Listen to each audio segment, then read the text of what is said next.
Now, wherever I'm doing any pole fishing coaching, one thing that always seems to crop up is the subject of backshot. Now, for those that don't know, a backshot is basically a weight that's somewhere between the pole float and the connector. And in this case, I've got two number 8s together just below halfway.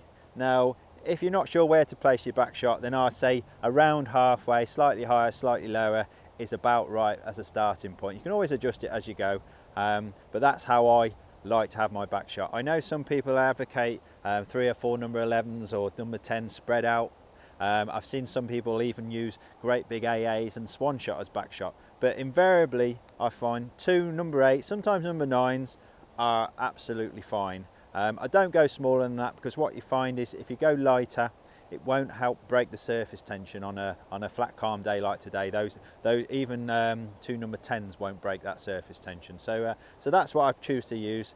The whole point of a backshot is it helps improve your rig control basically. So see this little L shape there I'm creating?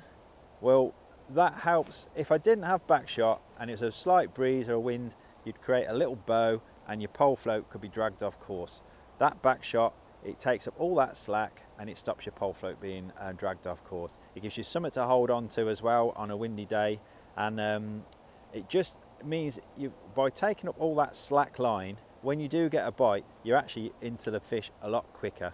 If you didn't have the backshot, you could have a great big bow of line out like this, and then you'd have to pick up all that line before you actually connected with the pole float. So, and the other reason for the backshot is you can sink it below the surface of the water, and it'll just sink this bit from here to the backshot. So, and so any wind will just act on this bit of line here, but not the lower part of the owl, shall we say. Another reason for backshot, it helps you keep you disciplined actually as well. So if you start losing concentration, your pole float starts dipping, the backshot will sink the pole float out of the way. So it's a good way of keeping you on your toes and making sure you're concentrating at all times. Because if you're not concentrating, your pole float dips, the backshot will sink your pole float. So, and another reason, a lot of people don't seem to appreciate how important a backshot can be, even on a flat, calm day like today with no wind. What you tend to find on days like today is you get a lot more surface tension on the water, and that means your pole float can stick awkwardly in the surface tension. Spring eyes floats are the worst for it, but even a normal eye like this can sometimes stick a bit awkwardly. Now obviously to right that, you can just lift and drop your pole float and that will hopefully help break the surface tension, but obviously that moves your hook bait as well and makes it look a little bit unnatural to the fish.